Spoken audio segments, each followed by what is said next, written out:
Les exemples sont multiples, mais prenons les plus récents. L'enseignante du nom de Hakizimana Janine Suavis de l'école fondamentale Janja vient d'être la cible des actes barbares dont les auteurs sont des élèves de l'école fondamentale Sainte-Marie Assumpta de Mumuri, où elle avait été affectée pour assurer la surveillance des évaluations en réseau zonal.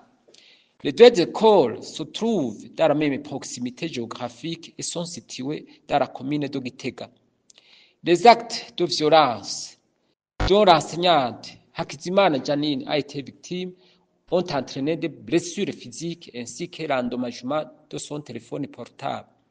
Dans la commune de Rumonge, en province Burunga, une enseignante bénévole, Dinodo Ndouimana Yvette, rentrée de service dans la soirée et est tombée dans une embuscade tendue par des malfaiteurs.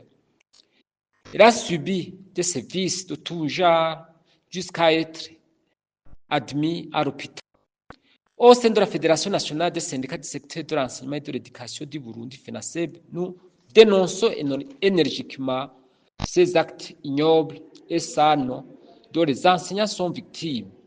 Nous saisissons de l'occasion pour demander aux autorités scolaires et de la magistrature d'user de leurs compétences pour que les responsables soient poursuivis en conformité avec la loi.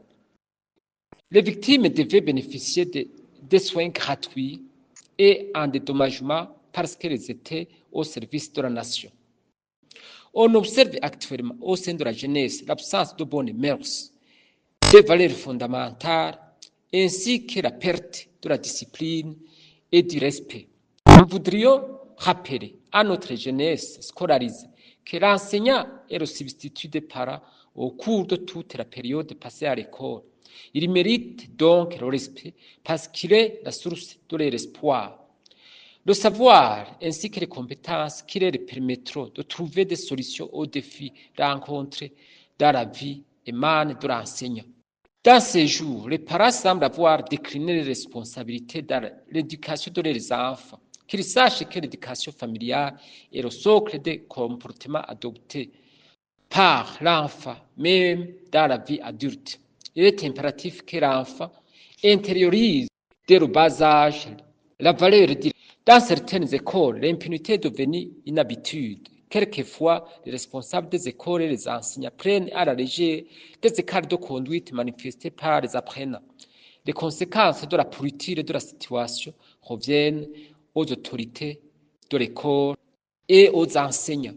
Si un enfant manifeste un écart de conduite, il est mieux de prodiguer des conseils ou de sanctionner le cas échéant pour le respect des normes.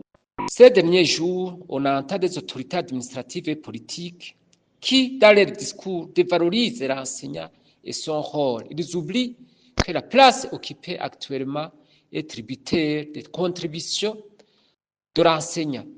Ils font semblant d'ignorer que leurs remplaçants de demain proviendront de cette jeunesse qui a besoin d'être enseignée pour avoir des savoirs et des compétences de qualité, pour gérer efficacement notre société, qu'ils changent de mentalité, pour plutôt appuyer l'enseignant, source d'une éducation digne et du savoir de qualité dont la jeunesse a besoin, pour devenir des filles et des fils capables de gérer dans le futur la nation avec efficacité et efficience.